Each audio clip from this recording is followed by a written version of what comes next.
بسم اللہ الرحمن الرحیم الحمدللہ رب العالمین۔ رمضان المبارک کا مقدس مہینہ اللہ رب العزت نے ہمیں عطا فرمایا، ہم اس کا جتنا بھی شکر ادا کریں اتنا ہی کم ہے۔ رمضان المبارک کے مقدس مہینے کے اندر لوگ افطار پارٹیاں بھی کرتے ہیں، اور دیکھنے میں جو بات آتی ہے زیادہ تر ہم یہ بات دیکھتے ہیں کہ ہمارے گھروں کے اندر، دفاتر کے اندر لوگ کھلے عام بھی یہ افطار پارٹیاں کر رہے ہوتے ہیں۔ افطار پارٹی کرنا کوئی گناہ نہیں ہے، مگر دیکھنے کی بات یہ ہے، سمجھنے کی بات یہ ہے کہ رسول اللہ صلی اللہ علیہ وسلم نے اس کے متعلق کیا حکم دیا ہے۔ آپ صلی اللہ تعالیٰ علیہ وآلہ وسلم نے ارشاد فرمایا کہ تمہارے دسترخوان سے صرف متقی لوگ کھانا کھائیں، پرہیزگار لوگ کھانا کھائیں، غریبوں کو کھانا کھلاؤ، مسکینوں کو کھانا کھلاؤ۔ ہمارے ہاں یہ ہوتا ہے، سیاسی پارٹیاں چل رہی ہوتی ہیں اور ہماری کوشش یہ ہوتی ہے کہ وہ علاقے کا کوئی بڑا ایم پی ہے، ایم این اے اس میں آ جائے، کوئی سیاسی شخصیت بیچ میں آ جائے، وہ جناب وہ بٹی صاحب کو بلا لیں، وہ ملک صاحب کو بلا لیں، وہ راجہ صاحب کو بلا لیں، وہ سارے صاحب کو اکٹھا کر لیں، اور پھر جناب وہ ان لوگوں کو ہم افطار میں بلایا ہوتا ہے جن کا روزہ ہی نہیں ہوتا،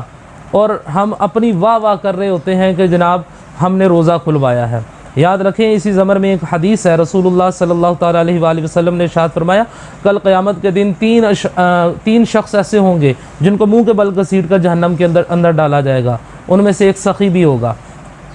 ورز کرے گا مالک میں نے تیری راہ میں اتنا پیسہ خرچ کیا، اتنے لوگوں کو روزہ افطار کروایا، اتنی مسجدیں بنوائی، اتنے کام کیے، تو اللہ تعالیٰ فرمائے گا کہ بے شک تو ٹھیک کہتا ہے، مگر یہ سارا کچھ تو نے دکھاوے کے لیے کیا تھا، لہٰذا میں نے وہاں پر تجھے مال و دولت وافر مقدار میں عطا کیا، تو نے یہ سارا کام کیا، لہٰذا آج تیرا ٹھکانہ جہنم ہے۔ اسی لیے ان چیزوں سے بچنا چاہیے۔ روزہ افطار کروائیں، ان لوگوں کو کروائیں جو واقعی روزے سے ہیں، اور روزہ افطار کروانے کے اوپر بہت زیادہ اجر ہے۔ میرے آقا صلی اللہ تعالیٰ علیہ وآلہ وسلم نے فرمایا کہ تم کسی کا روزہ افطار کرواؤ، چاہے ایک گھونٹ پانی سے ہی کیوں نہ کرواؤ، چاہے ایک گھونٹ دودھ سے کیوں نہ کرواؤ، چاہے کھجور کے ایک ٹکڑے سے ہی کیوں نہ کرواؤ، تو اللہ تعالیٰ تمہیں اس کا یہ اجر دے گا کہ اللہ تعالیٰ تمہیں پورے روزے کا ثواب عطا کرے گا، اور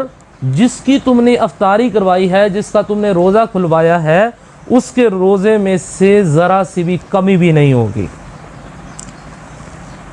اور پھر رسول اللہ صلی اللہ تعالیٰ علیہ وآلہ وسلم نے ارشاد فرمایا کہ اگر کوئی کسی کو پیٹ بھر کر کھانا کھلاتا ہے، افطار کرواتا ہے، پیٹ بھر کر اس کو کھانا کھلاتا ہے، تو رسول اللہ صلی اللہ علیہ وآلہ وسلم نے ارشاد فرمایا کہ اللہ تعالیٰ کل قیامت والے دن اس شخص کو جس نے کسی کو پیٹ بھر کر کھانا کھلایا ہوگا، اللہ تعالیٰ اس شخص کو میرے ہاتھ سے حوض کوثر پلائے گا، حوض کوثر کا جام پلائے گا۔ تو یہ بہت بڑا انعام ہے کسی کا روزہ کھلوانا، اور پھر ایسے لوگوں کا جو متقی ہوں، جو پرہیزگار ہوں، جو غریب ہوں، یتیم ہوں، مساکین ہوں، ان لوگوں کے اوپر خرچ کرنا، اس کا تو بہت زیادہ اجر ہے۔ اللہ تعالیٰ کی بارگاہ میں دعا ہے کہ اللہ تعالیٰ ہمیں دین اسلام کو سمجھنے کی توفیق عطا فرمائے، آمین۔